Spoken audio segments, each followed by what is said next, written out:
अऊज़ु बिल्लाहि मिनश शैतानिर रजीम।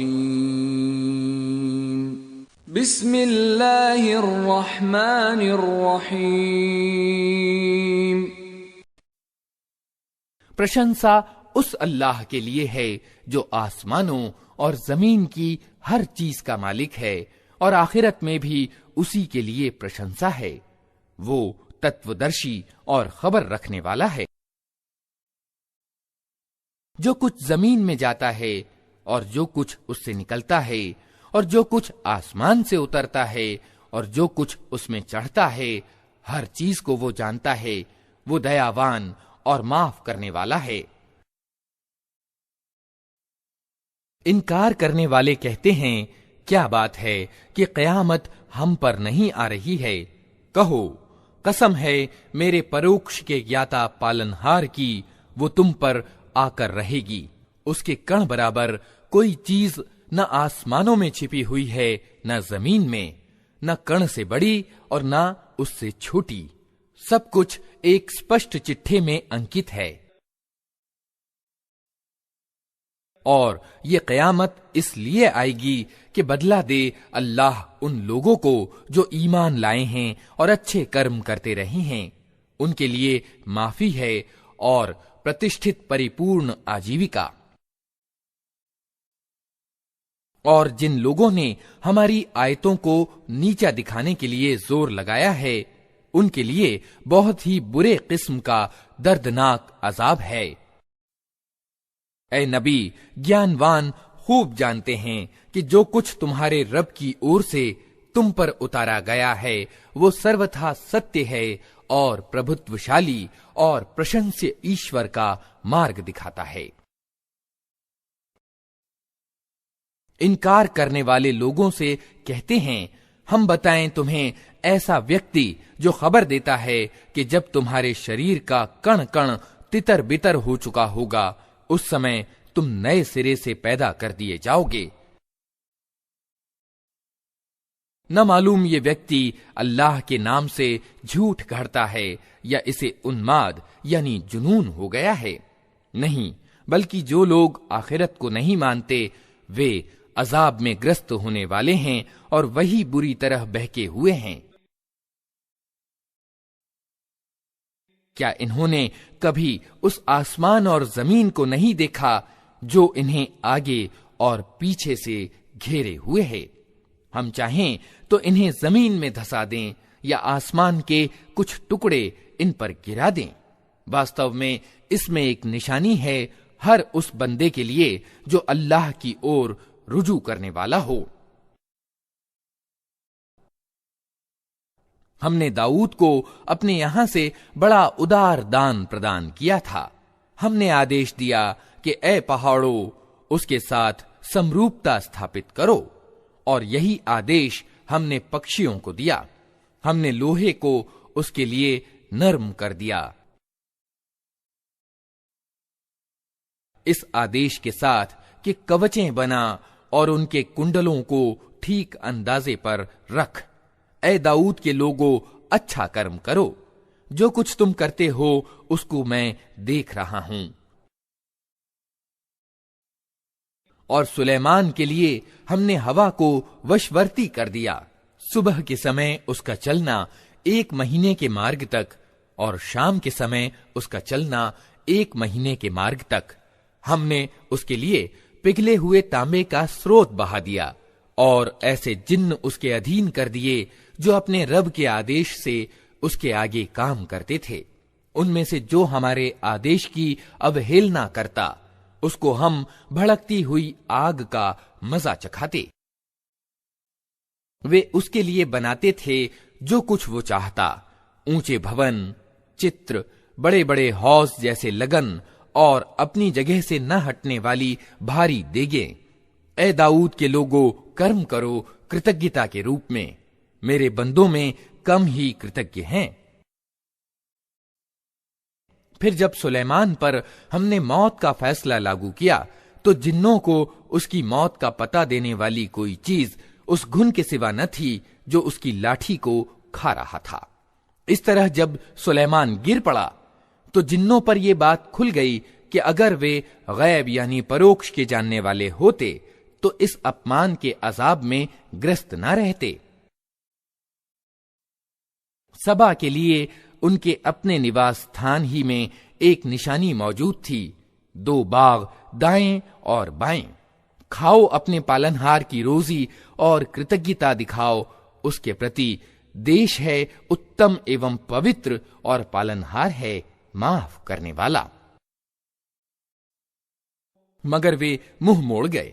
आखिरकार हमने उन पर बांध तोड़ सैलाब यानी बाढ़ भेज दी और उनके पिछले 2 बागों के स्थान पर 2 और बाग उन्हें दिए, जिनमें कड़ुए कसैले फल और झाऊ के पेड़ थे और कुछ थोड़ी सी बेरियां। ये था उनके इनकार का बदला जो हमने उनको दिया, और कृतज्ञ इंसान के सिवा ऐसा बदला हम और किसी को नहीं देते। और हमने उनके और उन बस्तियों के बीच जिनको हमने बरकत दी थी स्पष्ट बस्तियां बसा दी थीं और उनमें सफर के फासले एक अंदाजे पर रख दिए थे। चलो फिरो इन मार्गों में रात दिन पूरी निश्चिंतता के साथ। मगर उन्होंने कहा, ऐ हमारे रब, हमारे सफर के फासले लंबे कर दे। उन्होंने अपने ऊपर आप जुल्म किया। आखिरकार हमने उन्हें कहानी मात्र यानी फसाना बनाकर रख दिया और उन्हें बिल्कुल तितर बितर कर डाला। यकीनन इसमें निशानियां हैं हर उस व्यक्ति के लिए जो बड़ा धैर्यवान और कृतज्ञ हो। उनके विषय में इब्लीस ने अपना गुमान सही पाया और उन्होंने उसी की पैरवी की, सिवाय एक थोड़े से गिरोह के जो ईमान वाला था। इब्लीस को उन पर कोई प्रभुत्व प्राप्त न था, मगर जो कुछ हुआ वो इसलिए हुआ कि हम ये देखना चाहते थे कि कौन आखिरत का मानने वाला है और कौन उसकी ओर से शक में पड़ा हुआ है। तेरा रब हर चीज पर निगरानी करने वाला है। ए नबी, इन बहुदेववादियों से कहो कि पुकार देखो अपने उन माबूदों यानी उपास्यों को जिन्हें तुम अल्लाह के सिवा अपना माबूद यानी उपास्य समझे बैठे हो। वे न आसमानों में किसी कण बराबर चीज के मालिक हैं, न जमीन में। वे आसमान और जमीन के मालिक होने में साझीदार भी नहीं हैं। उनमें से कोई अल्लाह का मददगार भी नहीं है और अल्लाह के यहां कोई सिफारिश भी किसी के लिए लाभदायक नहीं हो सकती सिवाय उस व्यक्ति के जिसके लिए अल्लाह ने सिफारिश की अनुमति दी हो। यहां तक कि जब लोगों के दिलों से घबराहट दूर होगी तो वे सिफारिश करने वालों से पूछेंगे कि तुम्हारे रब ने क्या जवाब दिया। वे कहेंगे कि ठीक जवाब मिला है और वो महान और उच्चतर है। ए नबी, इनसे पूछो कौन तुमको आसमानों और जमीन से रोजी देता है। कहो अल्लाह। अब अनिवार्यतः हम में और तुम में से कोई एक ही सन्मार्ग पर है या खुली पथभ्रष्टता में पड़ा हुआ है। इनसे कहो जो अपराध हमने किया हो उसकी कोई पूछ तुमसे न होगी और जो कुछ तुम कर रहे हो उसका कोई जवाब तलब हमसे न किया जाएगा। कहो हमारा रब हमको इकट्ठा करेगा, फिर हमारे बीच ठीक ठीक फैसला कर देगा। वो ऐसा प्रभुत्वशाली हाकिम है जो सब कुछ जानता है। इनसे कहो तनिक मुझे दिखाओ तो सही वे कौन हस्तियां हैं जिन्हें तुमने उसके साथ साझी लगा रखा है। हरगिज नहीं, प्रभुत्वशाली और सर्वज्ञ तो बस वो अल्लाह ही है। और ए नबी, हमने तुमको सारे ही इंसानों के लिए शुभ सूचना देने वाला और सावधान करने वाला बनाकर भेजा है, मगर ज्यादातर लोग जानते नहीं हैं।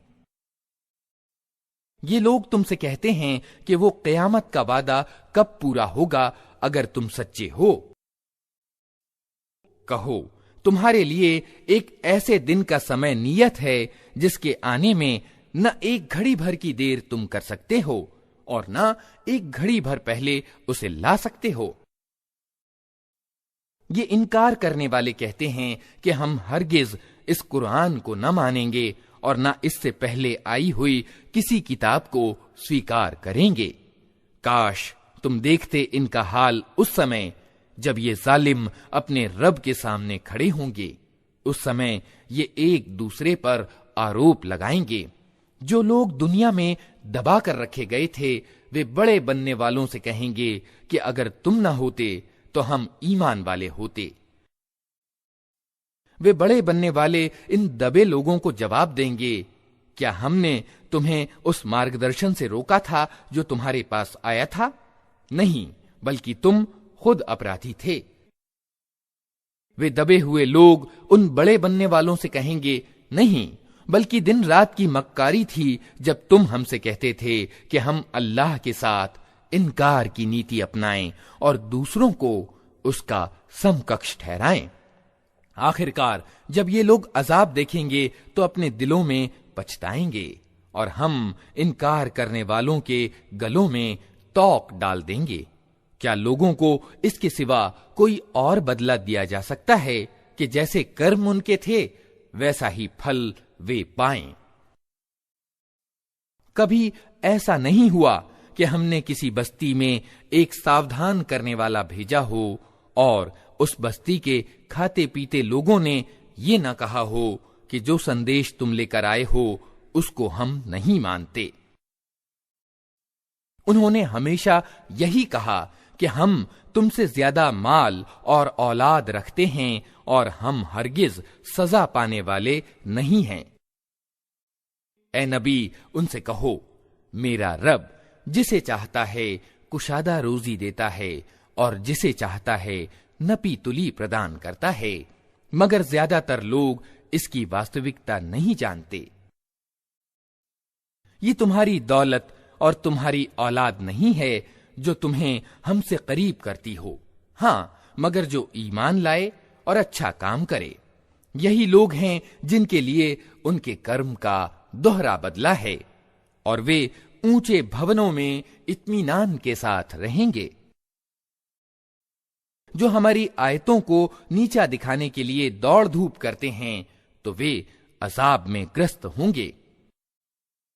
ऐ नबी, उनसे कहो, मेरा रब अपने बंदों में से जिसे चाहता है खुली रोजी देता है और जिसे चाहता है नपी तुली देता है। जो कुछ तुम खर्च कर देते हो उसकी जगह वही तुमको और देता है और वो सब रोजी देने वालों से अच्छा रोजी देने वाला है। और जिस दिन वो सारे इंसानों को इकट्ठा करेगा फिर फरिश्तों से पूछेगा, क्या ये लोग तुम्हारी ही बंदगी किया करते थे? तो वे जवाब देंगे कि पाक है आपकी सत्ता, हमारा संबंध तो आपसे है न कि इन लोगों से। वास्तव में ये हमारी नहीं बल्कि जिन्नों की बंदगी करते थे। इनमें से ज्यादातर उन्हीं पर ईमान लाए हुए थे। उस समय हम कहेंगे कि आज तुम में से कोई न किसी को फायदा पहुंचा सकता है न नुकसान, और जालिमों से हम कह देंगे कि अब चखो उस जहन्नम के अजाब का मजा जिसे तुम झुठलाया करते थे। इन लोगों को जब हमारी साफ साफ आयतें सुनाई जाती हैं तो ये कहते हैं कि ये व्यक्ति तो बस ये चाहता है कि तुमको उन माबूदों यानी उपास्यों से विमुख कर दे जिनकी बंदगी यानी उपासना तुम्हारे बाप दादा करते आए हैं, और कहते हैं कि ये कुरान महज एक झूठ है घड़ा हुआ। इन इनकार करने वालों के सामने जब सत्य आया तो इन्होंने कह दिया कि ये तो स्पष्ट जादू है। हालांकि न हमने इन लोगों को पहले कोई किताब दी थी कि ये उसे पढ़ते हों, और न तुमसे पहले इनकी ओर कोई चेतावनी देने वाला भेजा था। इनसे पहले गुजरे हुए लोग झुठला चुके हैं। जो कुछ हमने उन्हें दिया था उसके 10वें भाग को भी ये नहीं पहुंचे हैं, मगर जब उन्होंने मेरे रसूलों को झुठलाया तो देख लो कि मेरी सजा कैसी कठोर थी। ए नबी, इनसे कहो कि मैं तुम्हें बस एक बात की नसीहत करता हूं। अल्लाह के लिए तुम अकेले अकेले और दो दो मिलकर अपना दिमाग लड़ाओ और सोचो तुम्हारे साथ वाले में आखिर कौन सी बात है जो जुनून की हो। वो तो एक कठोर अजाब के आने से पहले तुमको सावधान करने वाला है।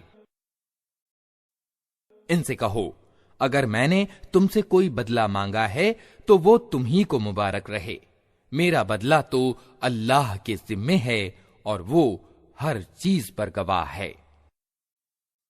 इनसे कहो, मेरा रब मुझ पर सत्य का प्रकाशन करता है और वो सभी छिपे तथ्यों का जानने वाला है। कहो कि सत्य आ गया और अब असत्य के लिए कुछ नहीं हो सकता।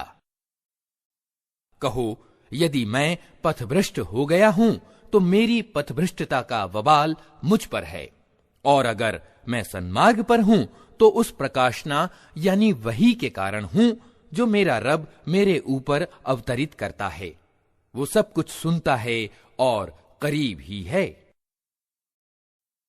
काश तुम देखो इन्हें उस समय जब ये लोग घबराए हुए फिर रहे होंगे और कहीं बचकर न जा सकेंगे, बल्कि करीब ही से पकड़ लिए जाएंगे। उस समय ये कहेंगे कि हम उस पर ईमान ले आए, हालांकि अब दूर निकली हुई चीज कहां हाथ आ सकती है। इससे पहले ये इनकार कर चुके थे और बिना ठीक ठीक खोज के दूर दूर की कौड़ियां लाया करते थे।